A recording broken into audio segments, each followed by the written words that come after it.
will be happening every few weeks, hopefully, in a format of panel discussions like this, with a diverse panel of international experts on the subject matter of roasting, in our case. So if you want to be up to date, make sure you don't miss any new announcements. Please follow us on Facebook and Instagram page. It's called Stronghold Square. Stronghold Square is meant to be a square, a place for us roasters to get together. And I believe they have some, Stronghold has some other formats of discussions in plan, but I think these panel discussions are very exciting as we are being used to these Zoom calls due to pandemic and all that. So today, we have three panelists. I will actually go around and get them to introduce themselves. So why don't we start with Arseniy? Can you give us a quick description of what you're doing, some of the projects you're working on, and just a general introduction? Hello everyone. Really happy to be here. Really happy to happy see you, Alex. Hello. My name is Arseniy. I'm from Moscow, from Russia. I'm 31, and half of my life I work with coffee. I started when I was 16, and the last 15 years I work with coffee. I started in a small coffee shop in central of Siberia. It was specialty coffee shop. There was really interesting atmosphere and cult of coffee. And for me, it was incredible.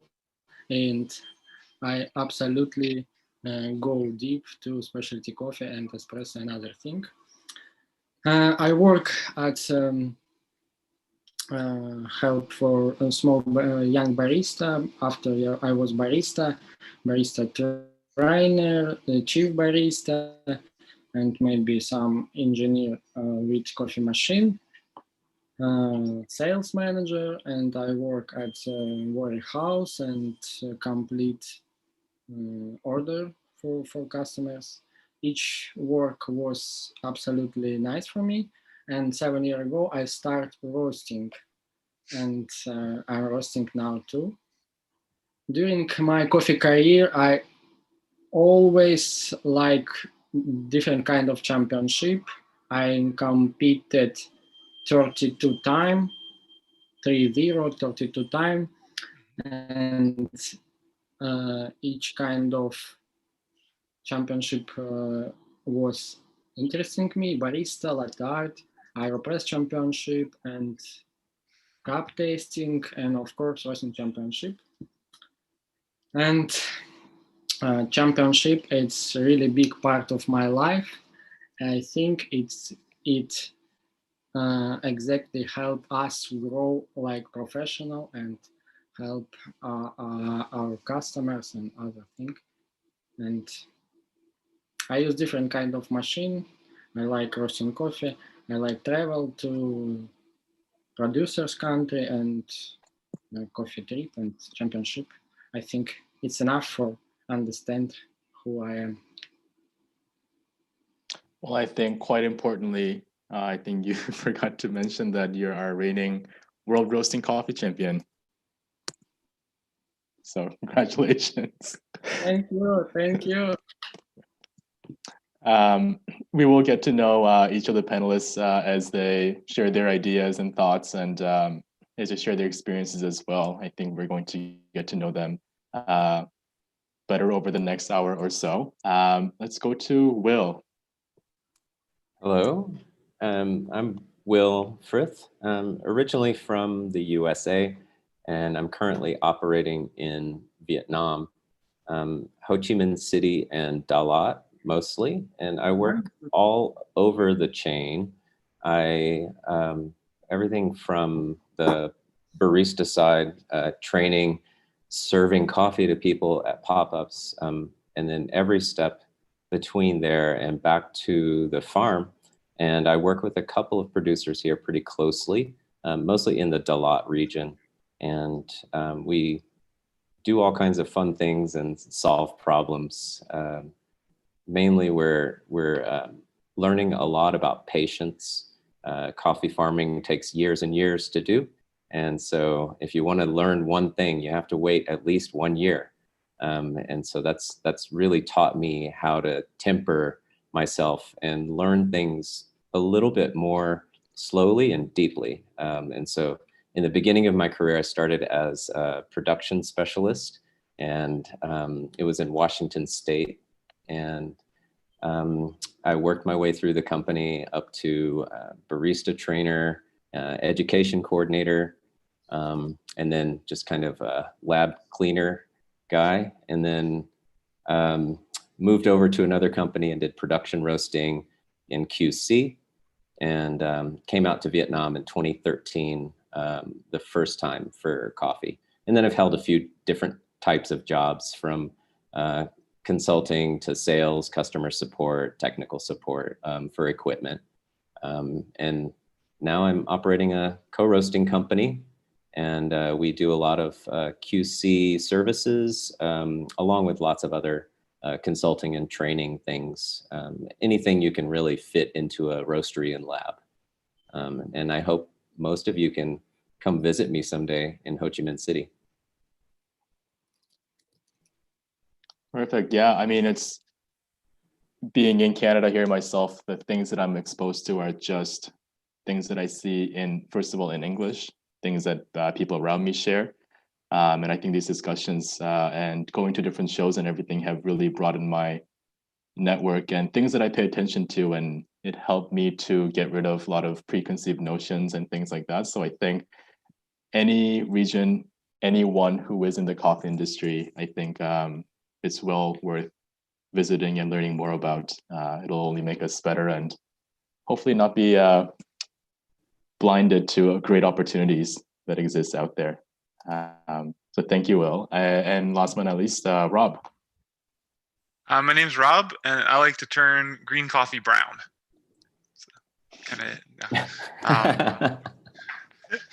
So, I've been very fortunate to work in something that was a passion of mine beforehand. I was a barista through college and started working in coffee in 2006, and started home roasting, and was given the opportunity to then start actually roasting at one of the cafes that I was working at in 2009. And I haven't looked back since. The running joke that we used to have was that I got the job because I was big enough to lift a bag of coffee by myself, and they didn't have to employ 2 people to help with unloading and loading containers and stuff like that. So that was the running joke, or not containers at that time, but truck shipments. So, but I've been a roaster since 2009. I work as the director of coffee for a coffee company in Portland, Oregon called Nosa Familia Coffee, where I manage all of our farmer relationships and quality control and roast profile development, all that. I am a consultant. I've had the opportunity to travel around the world and teach people about coffee roasting, which has been absolutely fabulous. And wrote a book on coffee roasting called Modulating the Flavor Profile of Coffee, and getting ready to send the next thing down to editing. So, yeah. And now I don't live in Portland anymore. I live in Rainier. Come visit me. Thank you, Rob.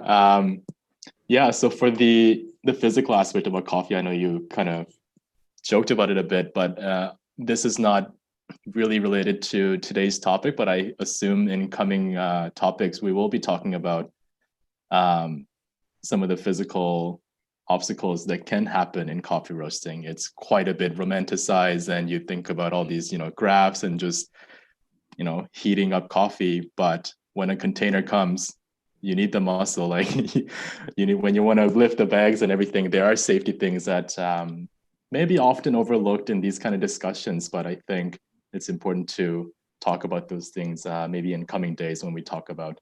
Yeah, the only quick note I'll say is, someone who's been to the hospital for their back, team lift. You don't need to pick up a bag of coffee on your own. Full stop. Yeah, and top loaders, great inventions. So as many of you know, and as all of you expected, today's topic is developing roast profile. However, it is a very broad, general topic. And as many of you know, it is dependent on so many different factors. And because we have a lot of different equipment working at a very high level, high capacity, some of the measurements or the little factors that you may not think are important may come in to play, so that we can't speak to exactly what you were doing, but hopefully we can generate a discussion here that can be applied to the general theories of roasting, and then maybe we can share some of our experiences that can maybe directly help you. So going around, maybe in the same order, I would like to ask each of you what you think roast profile is. Obviously, this can be answered over many, many hours, but just very briefly, your individual take on this would be very helpful. So Arseniy, starting with you, to you, what is a roast profile? Thank you for your questions. For me, roast profile is one time is absolutely magic and mystery and a strange system. If we speak about strange system, it's a combination of a lot of parameter like gas pressure, like different kind of temperature, exhaust and air speed and speed drum and quality of our green beans and temperature in the warehouse and different thing. Sometimes we can do control current parameter, and sometimes we don't, and each depend and based on our experience. Good roast master for me, it's man who have a lot of experience. Read books and read internet and relationship and speak with other roast masters. It's of course important, but experience and my experience, it's more important. Second part, it's of course magic and mystery. It's what we can't control, what we feel. Of course, each roast master come to this work, and because coffee is absolutely interesting product, absolutely unique product, a lot of process, a lot of chemistry inside the beans, what we can't control it, and deep understanding, because it's work both and like separate.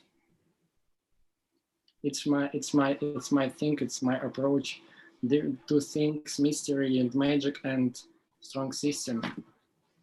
Yeah, I think understanding and acknowledging that coffee is a magical and mysterious product is a good thing, and especially as for us, roasting coffee can be a very mysterious and magical experience.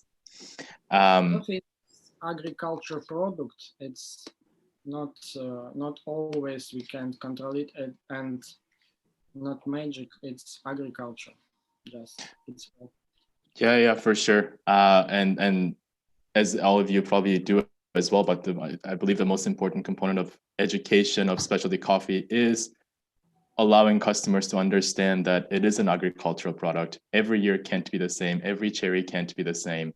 And we as roasters need to understand that to respect that. And I'm glad you mentioned, you kind of put together the mysteriousness and magical aspect with the experience too. And because, as we try to learn more about parameters and all the different things we can do, because we don't know everything, it is so important for us to observe our experience and get better at what we do each time. So yes, experience and understanding the sense of mystery, I think, are actually very valuable, even it may not sound, super scientific or whatever. But sometimes these are the best things we can do right now. So thank you. So Will, what is a roast profile for you? I mean, I imagine all the answers are going to have very common points, and you guys have very similar approaches.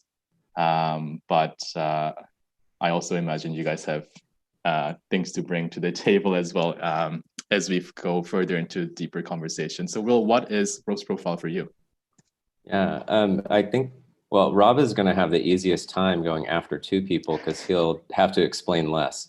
But on the magic thing, definitely it's mysterious. Some of the things that happen, we just have to make a guess and shoot for repeatability. That's why it's really important to collect all that data, even if we don't know what we're going to do with it just yet. We'll have it, and then we'll discover something new. And then because we're good at collecting data, we'll be able to look back and see and maybe try to correlate something that we found in the cup. That's the mysterious part that I really love about roasting.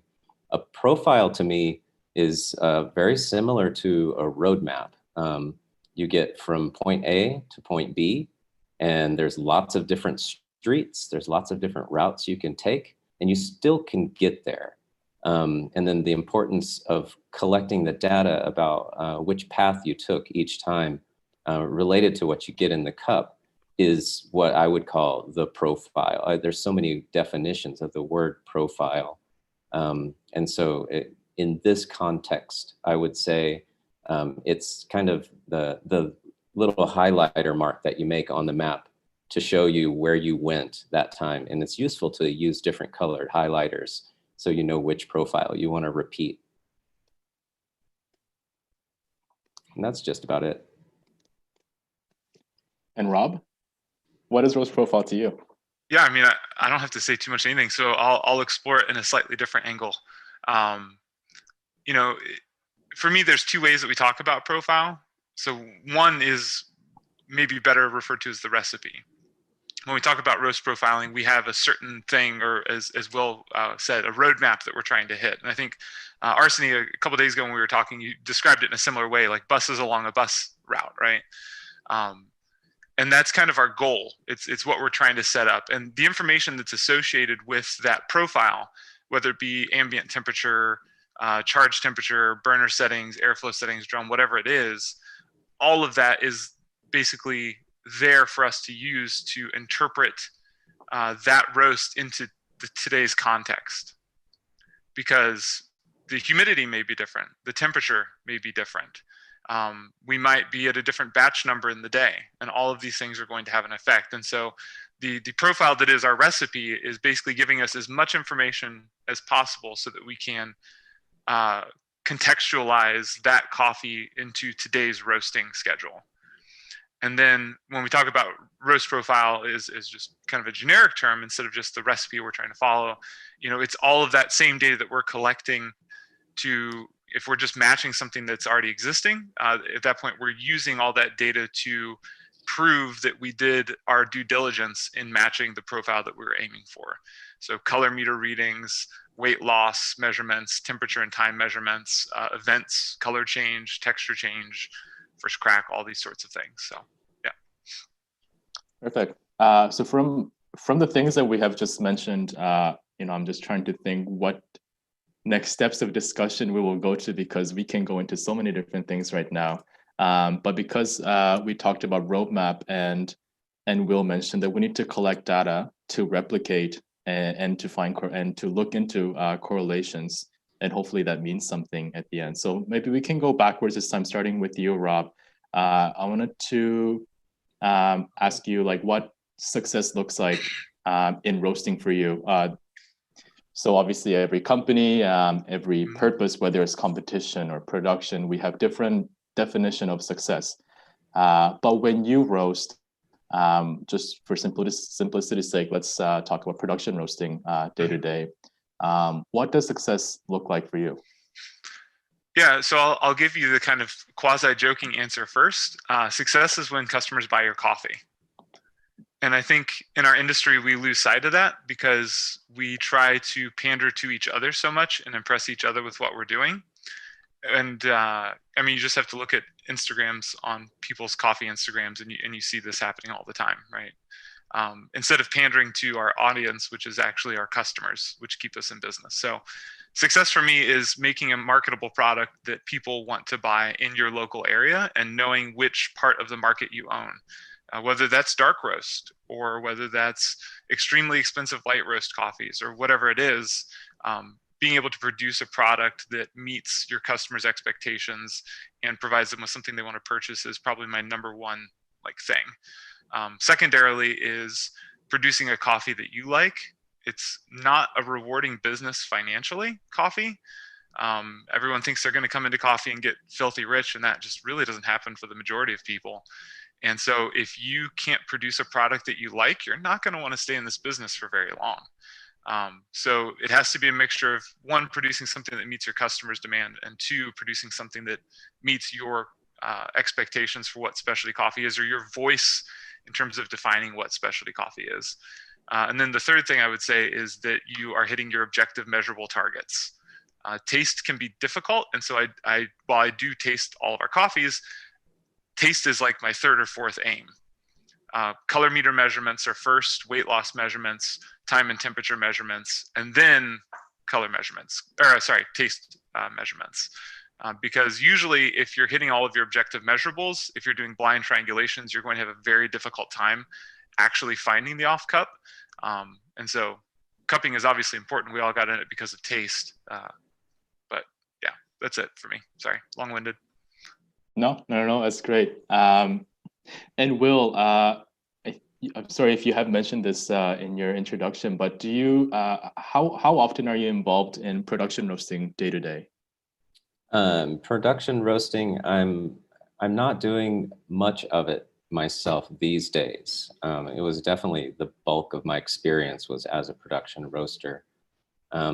These days I'm doing mostly I'm working closely with our customers to find their signature taste, whether we're building a blend or working with some green coffee that they bring me. And just really trying to translate that from one machine to the other within our own facility. And then just kind of guiding them in a way towards their own kind of taste. And so I'm learning a lot of lessons doing private labeling in trying to taste beyond my own preferences and learning the difference between something that's good and something that I prefer. Because if it's just about my preferences, it's it's East Africa all day, really clean washed coffees, but that's not the market for everyone. And so I really have had to learn how to appreciate natural process Robustas and anaerobic, crazy long soaking time type coffees with flavors that I would have never chosen to put into a cup, but I've had to learn to find an appreciation for a lot of these things. So success for me is really back to Rob's first point, which is a happy customer. If I don't have a happy customer, then I've got a hobby in the garage. And that's fine. Sometimes I wish I had a stupid corporate job making lots of money so I can have fun roasting coffee on my own without all the pressure of the business on top of it. But it's really rewarding in that way. When I get a happy customer, when I see their volumes increasing, when I visit their places and see their happy customers, that's like success on top of success on top of success for me. And when you do those consultation and you guys have defined success for your client, just overall, more universally, what are some tips that you find yourself giving to these customers to achieve consistency and repeatability? I find that really just trying to design a repeatable system as simply as possible for them. Just really setting them up for easy success, not just setting them up for success or training their lead barista all of the ways of the third wave, whatever have you.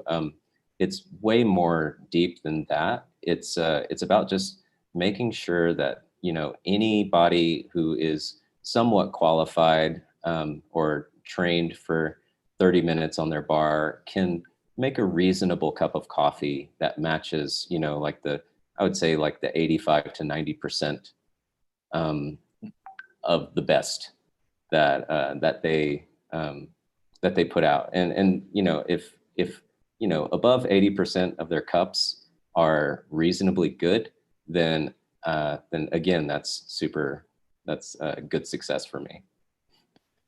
So, think simple, like in practical ways, digitally dosing grinders are a big help. I really appreciate auto volumetrics on espresso machines. For pour overs, I really like to recommend simple recipes with as few pours as possible. And, the thing that I find that, especially when I crossover into the more premium commercial world, I find that the baristas there, if you give them really like intense latte art training in the beginning, and then you kind of set up the espresso so it's easy, they generally, the ones who become a little bit more practiced and experienced with the latte art, which is very obvious and easy for them to identify, they start working their way back to the espresso and the coffee naturally. And so it's just trying to set those sorts of systems in place so things happen automatically and it's easier.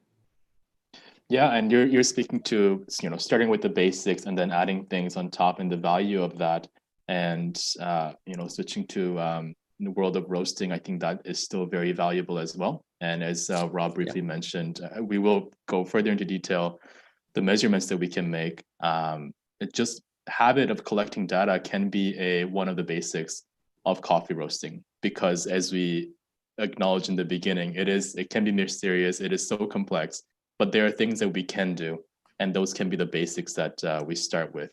And I'm sure we'll have more detailed questions that come at us where we'll go into more detailed discussions.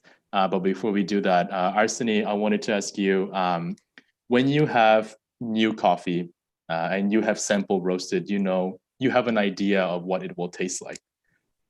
Now, when you go into your bigger roaster and you are now, you have the challenge of making a roast profile now, what are your first initial thoughts? What are the first few things you think about to make sure that you will, your first few production batches are where you want it to be? If I start work, thank you for your questions. Absolutely agree with guys about specialty coffee and about customers and about other things. When I start with work new coffee, I said before that for me most important thing is experience, roastmaster's experience, and of course I accumulate knowledge about each country, about each process, and about each variety. And when I start, I try to start sample roasting. I can roasting at the small batch, at the sample. Yes, I can. And I try to understand what coffee I in front of me. I do measurement density and humidity, and of course I do cupping, and I choose for what I will be use this coffee for espresso and for filter and for blending. And in this coffee I see some defects, and maybe I can roasting some different profile for and hide this defect. And after this I choose what system I will be use at the big machine. I know my sample roasting, I know my big machine. I have sample, I have 5 kg and I have 60 kg, and I know good each this machine. And I built my roast profile, and of course maybe at the first time it's not best result, but I try to develop step by step. Perfect. Yeah. So it's, as Arseniy said, it's important to consider what system you're roasting everything in. We will also go into more details as this panel discussion has been put on by Stronghold, which is a little bit different than your traditional big gas roasters. I'm sure this roaster will come into our discussion at one point. But depending on the heat source mechanics, the airflow mechanics, and just every detail of how the machine was mechanically and actually how the software was coded, if it's involved, as it is in Stronghold's case, you do need to consider so many things. So I'll go back to Rob, but before we go, in case we have new attendees here, I know the numbers have been a little stable, but so welcome. Today we are launching, this is the first of this series of professional events created by roasters for roasters, and we're calling this series the Roastrum. So this will be happening every few weeks, hopefully, and we will have panel discussions with the diverse panel of international experts on the subject matter of roasting. So today we have Arseniy from Russia, Will, originally from USA, in Vietnam right now, and Rob, who's from the West Coast of US. So far we've gone over the introductions and our take on what roast profile is. And I think we have agreed that a lot of roast profile involves the complexity and respecting the complexity and the magicalness of roasting, but we will continue diving into what we can do to have more clarification in roasting. So if you guys have any questions, please feel free to type on the message here. I'm not too familiar with the Zoom format. I don't know if there's like a question button or not, but we do have other moderators who are not on video here who will keep track of the questions in case I can't read it going up so quickly. So let's go back to Rob. We are starting to talk a little bit about the profile and in our first steps, and Arseniy did mention sample roasting and then considering all these different factors. When you have a sample roast and when you're trying to match it in a production profile, and let's say you have your first batch and you're cupping, sometimes it's great, sometimes there's a lot of things you don't like about it. What are your first thoughts when you taste coffees with things that you like and you don't like? Sure. Real quick, Will raised his hand earlier, and I don't know what that was about, so I wanted to get to that first. I was signaling to my secret cabal of no. I actually, it was a question about you, Rob. So is it Haas or Hus? So we took the German pronunciation of Hus until World War II, when my grandfather went and fought in the Japanese theater. And then suddenly we were Dutch and it was Hos. So Hos. I don't know. Okay. Yeah. I mean, so my family's always said Hos, but our general rule is you can call me whatever you want as long as it isn't late for supper. So. Wow, that's great. I have a similar rule. So sorry. So what do I do when I taste coffee and it's not quite right? Going from sample roast to production, is that the general question? Yeah, so you have your sample roast, you have an idea of what it should taste like, and now you have your first production batch on your big system, and you're cupping it, and you have things you like, you don't like. What are your first approaches? What do you write down first?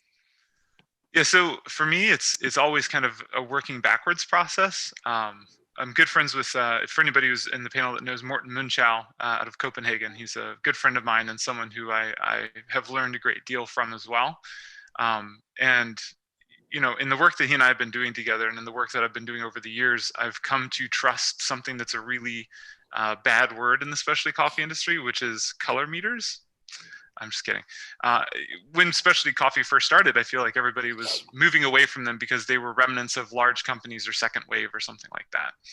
And color meters really give you a lot of insight into what's happening in the roast. And so generally speaking, if I really love something on the sample roast and I really don't like it on the production, the first thing I'm going to do is work backwards from the end point. So I'm going to look at the color on both whole bean, and then I do a really fine grind, like espresso grind setting, so that I can see the most averaging of the color of the bean possible. And by looking at those colors, I can see how close or far away I was to actually hitting the same mark, because a lot of the flavor that we produce in coffee, and this is very unromantic and I'm so sorry, a lot of it is related to color. And if your color's not right, then your flavor's not going to be right. And so that's the first point I'll start. If my color's right, the next step I'll usually look at is my development time. If my development time is too short or too long, and I'm not talking percentage, I'm talking actual time. If it's too long or too short compared to my sample roast profile, then there's no way I can expect it to taste similarly, because that has a lot of control over how the interior of the coffee is developed versus the exterior, and what happens with a lot of the acidity, some sweetness and stuff like that. And then I start looking at everything else. So I am one of those oddballs in the coffee industry. I think you can match a production roast to a sample roast, assuming that you've sample roasted slowly enough that you could actually theoretically do it on a larger machine. If you're doing 4-minute sample roasts, good luck doing quarter batches for your production, because it's going to be the only way to really get that across. But if you match color and you match development time, even if the roast is a little longer, you might still get a very similar flavor profile. So that's kind of the objective measurables I work backwards from. There's obviously going to be some finagling with taste and some work with, solubility, because that might be just a little bit different with different roast times, and making sure that you get the grind figured out and the brewing parameters figured out. But that's kind of the way I go. Yeah, so that actually answered part of the question from one of the attendees here, Damien Frew. How do you go about translating a roast profile from roaster to roaster? So as an example, you said from a sample roaster to a production roaster. And you're initially, just to summarize what you said, the color and development time, and then working backwards from there can be very beneficial. Arseniy, maybe. Ann Cooper and I did a really cool, it's just real quick, there's a free resource if you go to Roast Magazine. Ann Cooper and I did a whole article and study on roasting between different roasting machines that gives you a lot of detailed information, and it's free as a PDF. So for those who are online, feel free to go check that out. Perfect. I have a lot of questions coming in. I'm not sure if we can get to it all, but I'm assuming that a lot of the answers we say will address some of the questions, even if we don't directly answer. Next question, I wanted to ask you, Arseniy, because you did mention a little bit in the beginning. How do you approach espresso profile versus a filter profile? Are there differences? And second part of that question is, what are your fixed variables when making a roast profile? So what things do you keep the same, like development time, yellowing phase, and how does this change when you roast for filter and espresso? Okay, good questions. I understand. It's great. First of all, I want to say at the coffee roasting championship, when I won, we do roasting profile for filter, and it's absolutely exactly same for me. It's absolutely understands.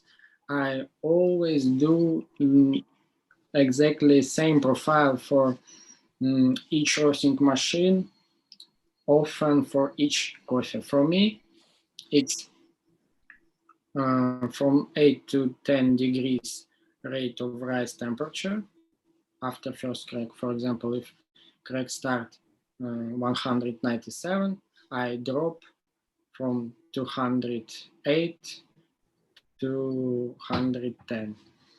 And time for filter, it's from 9 to 10 or 11 minutes. I never, at the big machine, I never do roast profile more longer than 9 minutes, and short than longer 11 minutes and short than 9 minutes. Yes, understanding. Yeah. How much coffee are you roasting? So are you talking about your big roaster, 60? How big is a roaster again? I try to use maybe 60% at the volume. If I have 60 kilo, I use maybe 35 kg for filter, and good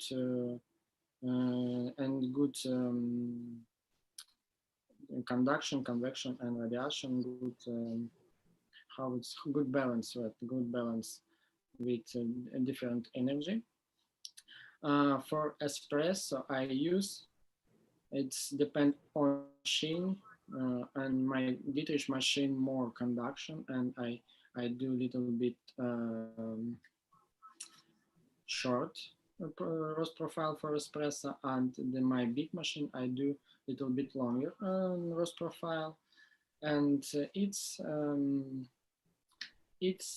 same, but one different thing. And second part of roasting profile for espresso, I do long yellow phase, maybe if I can say this, longer yellow phase, and little bit more development percent I do for espresso, 20% development, and for filter I do 15%. It's work. It work always on each machine. It's really rare different. I use Giesen machine, Probat, Dietrich, different chain. Of course, Stronghold I use.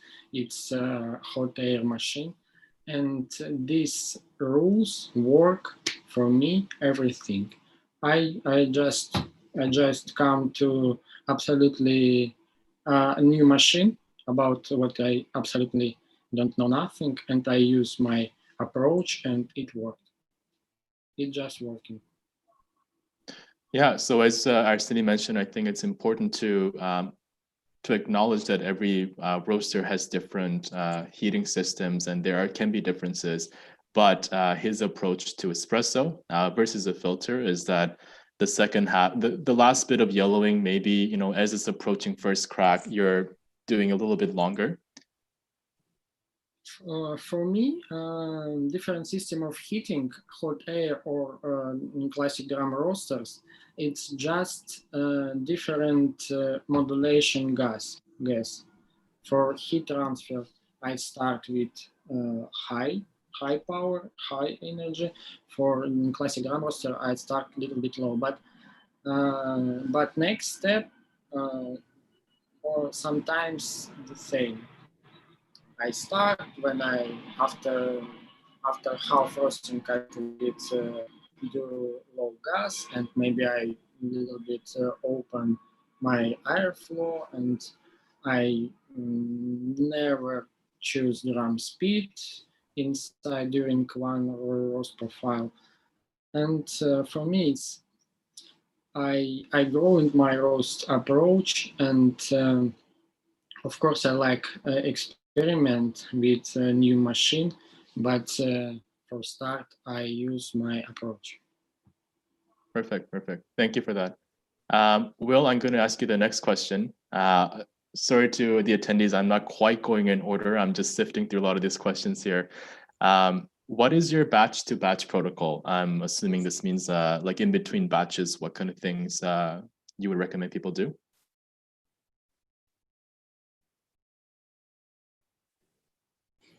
There you go. Zoom rookie. First, I tend to actually just get a Stronghold, and it'll handle it for you. I think no matter what the conditions are, it always aims for the same start temperatures that you program. So that's it. It depends on the machine that I'm using. I try to get to know each machine's kind of needs. Because, for example, we use a couple of locally produced Vietnamese machines, and they tend to use a lot thinner metal to make the frames, and maybe the drums are a little bit thinner, and so they don't really retain heat well. So I get those machines up to probably 220 C for those temperature probes anyway, at the bean probe temperature. And then I'd let it fall naturally after that, and then keep it right around first crack temperature, 190 on these machines for a few minutes. And then I just go for my next roast. So it's really between batches, I would say that I'm keeping it hot for about 5 to 7 minutes.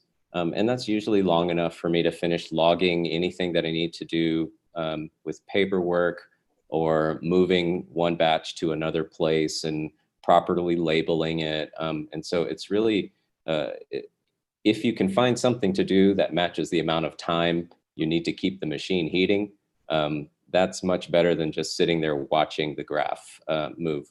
And then on the Gießen, for example, we use a 6 kilo Gießen. We tend to keep that one warm a little bit longer in between roasts because it's such a thick and heavy machine. And it retains heat really well once it's really warmed up, but it takes a few batches to get there. And so if it's, usually we don't count batches for in between protocol. We kind of talk in terms of before lunch and after lunch if we've been roasting that day. And so before lunch, we heat it for about 10 to 15 minutes between batches. And then using the same protocol of going to the max and then coming back down to first crack temperatures and hanging out for a while. And then after that, after lunch, it retains the heat quite well after about a dozen batches. And we can just kind of go back to back roasting. I wouldn't recommend it, but we can almost put our green coffee in the hopper before we let that batch out and then just get right back into it. I'm not recommending to do that though. I've seen too many interesting pictures of interesting coffee blends. So don't make that mistake. Make sure the roasted coffee is all the way in the cooling tray before you load the next batch, just to prevent a wasted 3 or 4 hours, depending on how big your machine is. Yeah, for sure. Actually, I'm going to ask you the next question as well, because you've confidently vouched for Stronghold for batch to batch. Automation or human judgment, Will? Well, the most common, the only correct answer in coffee is it depends. So it really, the automation depends on the human judgment that programmed it and set it up. If you don't know what you're looking for in a roast, automation is useless. You really need to know what you're asking the machine to do first. Think of it as like a blank piece, and I'm not a programmer, so I might use wrong terminology here, but think of it as like a blank canvas, a blank screen that you have to program. The machine will do anything you ask it to do, but what are you going to ask it to do? And so automation is only useful if the human judgment is there in the beginning. And I think that ties really nicely to sources of errors, which I did want to talk about a little bit.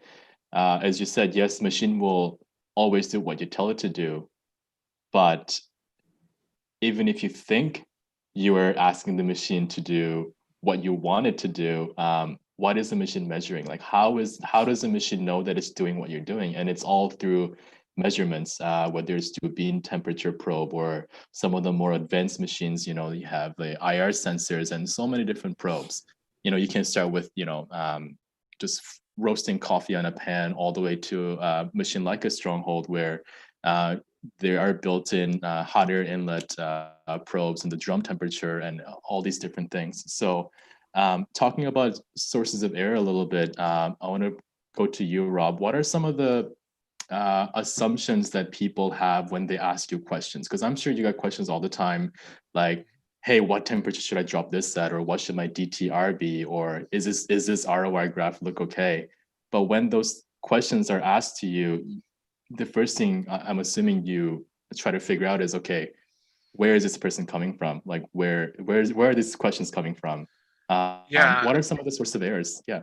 So, I mean, the biggest one, I think, is that we've decided to stick a thin piece of metal into a swirling drum full of organic material that's being exposed to high heat over a short period of time. And we're saying that this thin piece of metal represents completely accurately the temperature of all of the beans in the drum. And that's kind of a faulty assumption to start with. Thermocouples are made of metal, and so they take heat differently than the beans will. And thermocouples also read more than just the bean temperature. They're also reading the airflow that's moving through the beans. They're reading radiative heat energy. They're reading all sorts of different stuff. And so I'm not trying to say thermocouples are awful, because they're not. They're the best thing that we have at the moment. But they do induce a feeling of a false sense of security, if you will, that, okay, well, as long as my graph looks like this, or as long as I hit these temperatures, then this coffee should be fine, where that isn't necessarily the case. There's been multiple roasting machines where I've done some fun experiments where I've changed my heat application significantly at the end of the roast. And to get to the same finished color, I've had to change my end temperature by up to 7 degrees centigrade. Because if I turn my heat up, the hot air increases. When the temperature of the air increases, the thermocouple goes up faster than the beans are able to actually go up. And so I'm actually producing a situation where I think I'm ending at the right temperature, but I'm actually ending significantly lighter than the correct temperature, or darker depending. So I would just always say, like, the thermocouple is probably the elephant in the room, because we place a lot of trust on it. And that's why I appreciate people like Arseniy, and I appreciate people like Will, and a lot of other roasters that I know out there, like Anne, who's on the call, and Candace, like people who are actually still pulling the trier and looking, because you have to see what's changing with the coffee. You have to see the colors changing, the texture changing. You need to be smelling it, because the thermocouple could lie to you. And a good friend of mine, Doug Graff up in Canada, who does roaster repairs, he's got a running joke that I absolutely love, where he says that since people have started looking at the data logging screen so much, he's actually had to do more fire repairs, because they'll be looking at the screen, not realizing that the coffee that's roasting over here is catching on fire. And so I do think that's one of the biggest things. We just have this faulty assumption about it. And IR Tech is really cool. I don't fully trust it yet. It's new technology, and new technology needs to prove itself, in my opinion. So I think that we are moving in some really cool directions as an industry, but I think that it's still a both and. The pendulum went from everybody talking about coffee as being artisanal only and not repeatable and all this, and then human beings like extremes. So the pendulum now has swung over here, where everyone's looking at the data logging screen instead of the roaster. And I think the best place for us to be is somewhere in the middle, where we're looking at the data logging screen and treating coffee as an artisanal product. So Yeah, that's and aside from the bean temp probe, there are obviously so many other measurements that we're doing without admitting that there are sources of error. And another one would be the inlet temperature, or lack thereof. So when you get your roaster, it comes with usually comes with a probe, and it reads you the temperature. But as you increase the gas, if it's at 6, 5, what does that mean? We don't really know if we only have that measurement. But exactly. Well, even your scale, right? Like, how accurate is your scale? So you do weight loss calculations, and it's like, oh, my scale's plus or minus, whatever. Yeah. And color meters, same. Same thing too. It all depends on calibration, but the difference between accuracy and precision can play an effect for production roasting, for repeatability. As accuracy, how closer you are to the true value, and precision, how close are you to each of the measurements. And sometimes we need to admit that we can't find accurate measurements, and we need to rely on precision and good habits so that we're consistent and we're finding good things. And as Arseniy mentioned, experience, and that's where the experience comes from, where we do repeated things in our environment. Hopefully we'll have better products. Next quick question. I'm gonna stick with you, Rob. It's a very quick one. Maybe you have vested interest in this. I'm interested in learning roasting by reading books for now. What books can you recommend for beginners, Rob? I mean, all of them. There's been some really cool stuff that's been published. Scott's got some books out on roasting, Scott Rayo. I've got some books out on roasting. There are some books coming out of parts of Europe that are maybe a little bit harder for certain people to get a hold of, but they're talking very deeply about their approach to roasting. And like, there's also a gentleman who's written out of Australia, but I can't remember his name offhand. So there's lots of great books out there. Another wonderful place to look is Google Scholar. Scholar.google.com will help you search through academic journal articles. There's a lot of interesting stuff there. Some of it's not as interesting to you potentially, but there's a lot of stuff there you can thumb through. Oh yeah, here we go. The coffee roasting made simple, the artisan roaster. These are some of them. Yeah. So I think there's a lot of really good stuff that's available. Also, home roasters are so awesome because they are not afraid to try anything. And so home roasting blogs are a great place to go, like Sweet Maria's from the US. And I'm sure that there are others that I'm unaware of that are scattered about. And just even getting on the forums and kind of checking out what's going on. Sometimes they'll do something really crazy and weird and awesome and it works, and sometimes it won't, but they are fearless, those folks. So. We do have 2 questions from Jonathan Katz. I find these questions quite interesting. I'll just read one of them for now. Maybe we'll come back to the other one. Whoever wants to answer this, you can jump on. I'm gonna suspect Will's gonna do one of his. All right. Would there be any effect on taste between 2 roasts with exactly the same curve, but one is controlled with mostly gas change and the other one is controlled by airflow changes?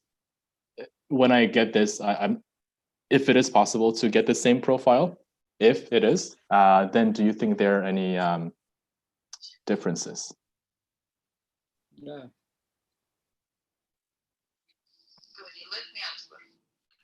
Anybody want to volunteer to tackle this one?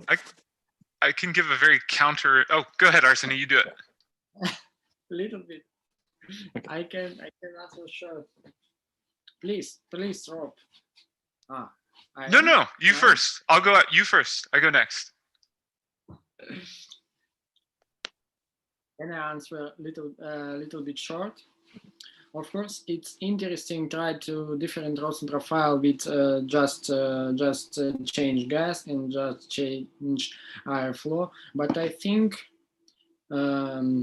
each of other energy can't work good single this or single this.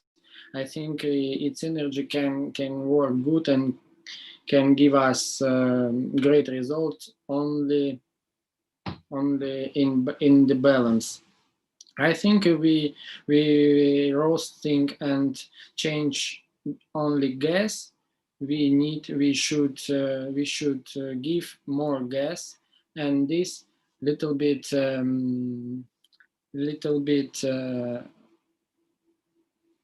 it can give us defects of roasting like burn or like smoke taste. If we do more gas. If we give more hot air, it can give us a little bit dry taste inside our mouth, and I think we can't use just one other energy because it can be good, but I think it's not always. It's a certain case. I think Arseniy answered a little bit more than what Jonathan asked here. I think he talked a little bit about the sources of heat as well.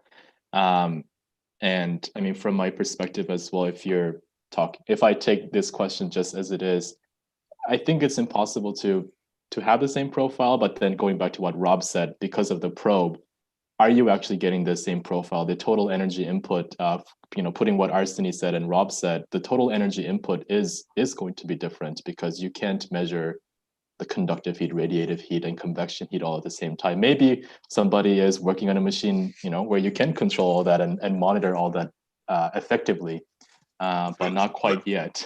Let's go a fun way of answering this question, though. Okay. So, because John was asking, can we just use air as the control, or can we just use burner? Mm-hmm. And so let's assume in this situation, whole bean and ground color is the same. Okay. Let's assume development time's the same, and let's assume that we hit all of our time and temperature marks, well, time marks at least the same, right? I would ask everyone to consider how we used to always sample roast, which was the Probat BRZs and the Probat BRZ ripoffs, right? Or knockoffs, I should say. Ripoff sounds a little harsh. But with these open barrel drum roasters, the gas controls were so awful that you didn't want to mess around with the gas control during the roast because you're just basically eyeballing the flame. And so what I know that I do, and a lot of people do, is they'll set the gas to one particular setting. And then as you go throughout the course of the roast, you open up the airflow to start bringing more and more cool air in, right? And this is how we've sample roasted for a really long time. Sample roasting with the set burner setting and then only moving your airflow around. And most roasters you don't really have that option, because you have to modulate the gas in order to make sure you're slowing down enough at the end of the roast. But there are some roasters where they do have such an overpowered fan that you can do this. And I think you could theoretically get the same results. But that's the caveat, only if the fan is powerful enough to actually slow the roaster down enough at the end of the roast, right? So with the Alio Bullet, I've taken this approach to try it out. So just stable heat energy input and then increasing the fan speed throughout the roast and gotten good results. And I think could match that up. When it comes to looking at like only controlling the gas, I think the assumption has to be that you have an airflow setting in your roaster that is fast enough to pull out all the smoke, particulate, and chaff so that you don't have any problems. And then you're only manipulating your gas. And in fact, that is how I recommend people start roasting, because introducing airflow changes introduces more variables into the system. And so a lot of times when people first start roasting, it's like, okay, well, let's pick a happy airflow setting and let's stay there and let's only move your gas at first. So I think that theoretically, yes, but in practice, it would be difficult. We're going to plow through these questions. We're getting quite a bit here. Capo, who is he's our reigning Finnish Barista champ, actually. He asked, how would you deal with the possible data error? So this is very close to what we already answered, but his TLDR version is, how reliable is the data that we get from our roasting machines? As an example, in Ikawa, where sensors are 5 to 8 centimeters above the bean. Capo, I think we have answered that question quite a bit by just addressing that the different probes, as you know, measure different things. But I think Capo is asking, so what can we do with this when we understand that these temperatures are different? Yeah, I guess since I haven't talked in a while, maybe I should do something. But we all would probably have a few good answers for this. I think I'll start off by saying that if you remove someone's, let's just say all of their roasting profiles from the software they use suddenly ended up in a notebook. And if you take that notebook to another roastery and try to do the same things, even on the same equipment, you're probably going to get different results. And because it's just, there's no two systems that are the same. There's just too many variables. And so I think really we just kind of have to roll with the possibility of data error. We just have to be okay with that being a possibility. And the best we can do, frustratingly so for people who want simple and concise answers, the best we can do is just correlate our own experience with what we have collected in the data. And maybe one day we decide, okay, it's time to do our yearly roaster maintenance. And then the next day, all of your data is really different for the same roasts. So what's happened, right? You have to make some adjustments. You have to find, maybe if you've collected data for long enough, you can go back far enough in time to when your machine was really clean and notice that the data was similar to the day after you did your maintenance. And then you can start to make some assumptions and correlate in an intelligent way towards what you get in your cup. And so, yeah, the data is prone to error, but usually it's related to human error again. So we have to really be aware that we're not aware of everything and that we just have to do the best we can with what we've got. Mm-hmm. And Capo, unfortunately, the answer is relying on experience. And that does bring back to the value of experience, as Arseniy said, as we're trying to uncover a lot of the mysteries here with different datas and probes and things. The reality is that these manufacturers are still working really hard, and these researchers are working really hard to help us with that. But I think experience at your own roastery. I know you're about to buy a roaster and get your roaster and cafe going there, but I think it's important once the roaster is in your place, Capo, that experience, just taking log of everything would come in very handy. And one other, yeah. Okay. I will say this too. You know, we obsess over details in our industry, and that's okay. That's part of it. But also having the recognition and the honesty with yourself that the customers probably aren't going to notice. And I think that that's okay to say out loud, because we are in an industry where if we threw out every batch that didn't meet our fine-tooth comb, we would be wasting a lot of coffee. And maybe the customer can't notice 2 points of color difference or 3. And that's kind of where you have to get to know your customer a little bit and how particular they're going to be, to know what your allowable tolerances are. So like, yeah, the thermocouple is not perfect. As long as you're doing kind of similar things, like as long as you're heating similarly, you're following the same burner adjustments and the same airflow adjustments, relatively the same, it's going to be close enough, right? And you just kind of have to be okay with that. I think, as Will said earlier, like there's a certain amount of like, you just have to be okay. But not to sound jaded, like I'm not going to give our customers bad coffee, but at the same time, define bad coffee. Mm-hmm, mm-hmm. And the thing I was waving my hand around about was just to recommend, if you're placing a new machine in a new place, or an old machine in a new place, or a new machine in an old place, I would recommend you invest in just a decent, clean, like Columbia Supremo, get a full bag and just do batch after batch after batch with one consistent coffee. That's the quickest and cheapest way to get to know your machine. If you jump around and try all these different beans, you're not really going to learn as quickly, and you're probably going to ruin a lot more batches than you would have just buying a little bit of, some premium beans and getting some practice. And then make cold brew or something with it. What roast color analyzers are you guys using, and which would you recommend? Just quickly, you guys gonna go around? These are not like a sponsorship things or anything, but I mean, I use what Rob recommended for me, which is Lightel's. I think it was $1,200 or $1,500 or so dollars, and it does a good job. And maybe it's not purely accurate to whatever setting, but it's precise enough for me to do the things that I need to do for my day-to-day roasting. Yeah, are there color analyzers that you guys enjoy using, guys?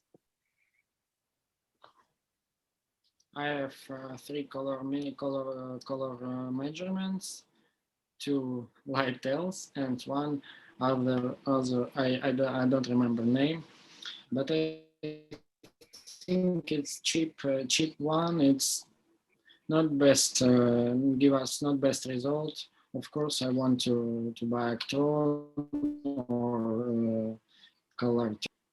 It's better, but it's too expensive. Not each roasters can buy this. But Lightel's, for me, it's not the best way, because measurements and little bit big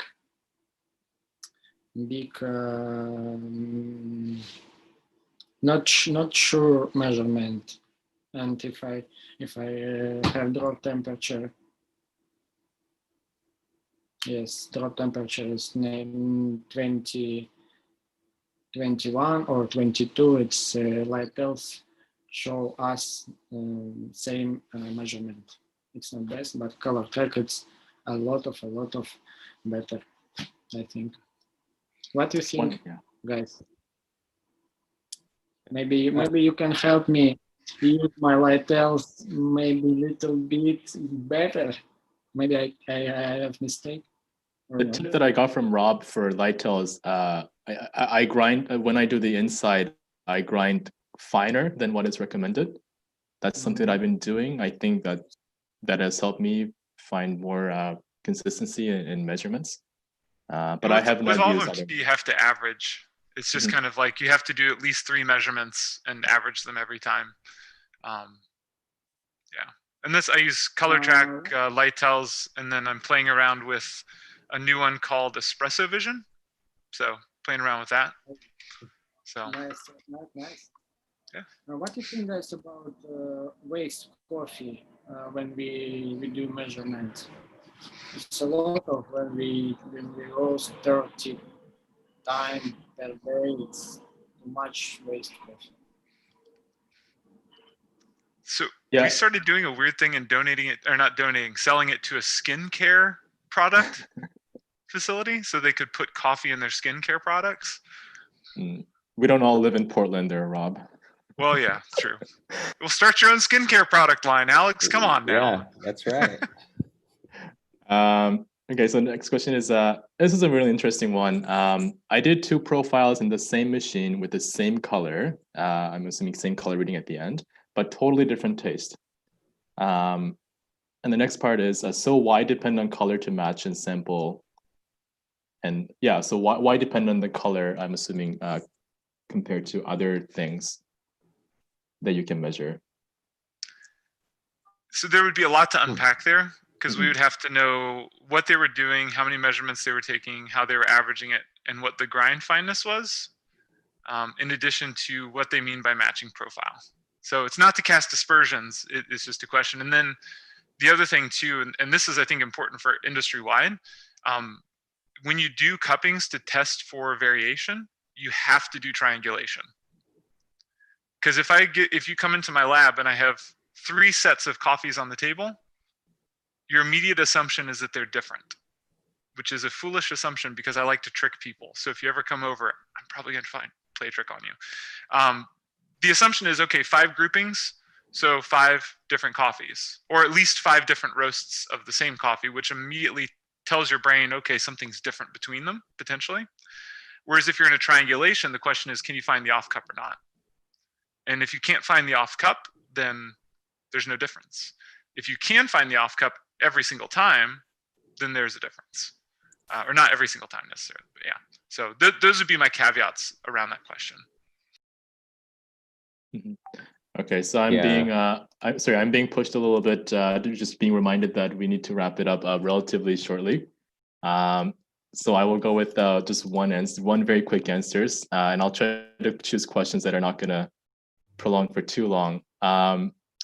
Next question is, what can you say about roasting for different types of water? Ooh, cool. I'm assuming from customers' perspective, yeah, they all use different water, so yeah. I really like the question, so I'm just going to dive in. Okay. We do occasionally test our coffee's production roasts about a week or 2 after roast with different water.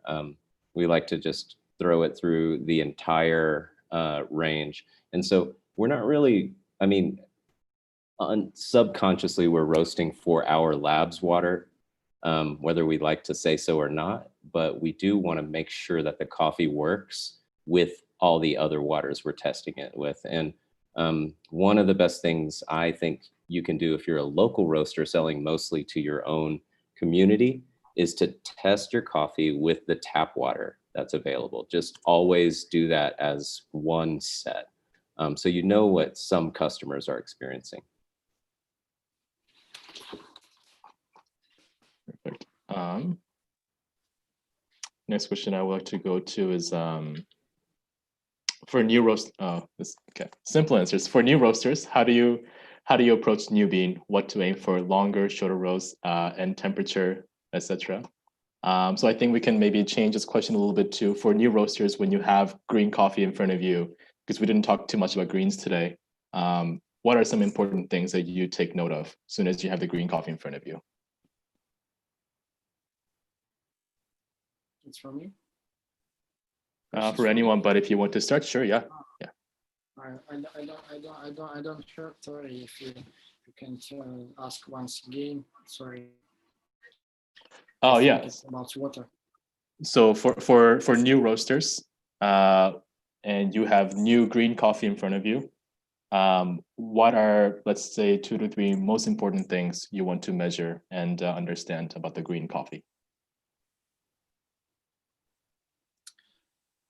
I think I think when I start, and I can recommend it to new roaster.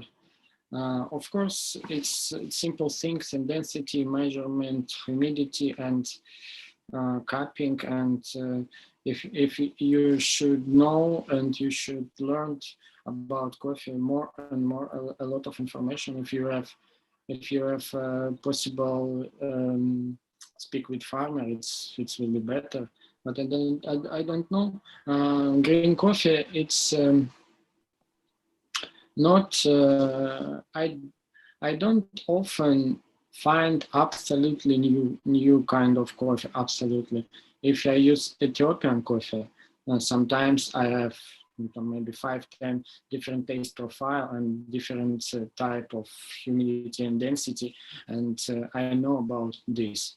Now, nowadays, we have a lot of new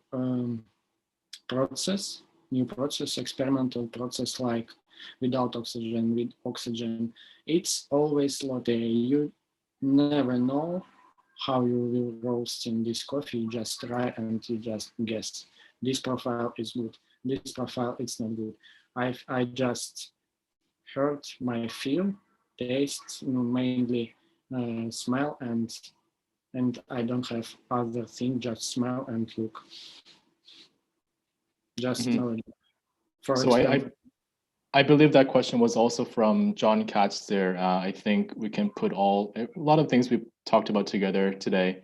Rob's mind experiment where, how do we roast before as we sample roasted? It was through sights, smell, and visuals and everything.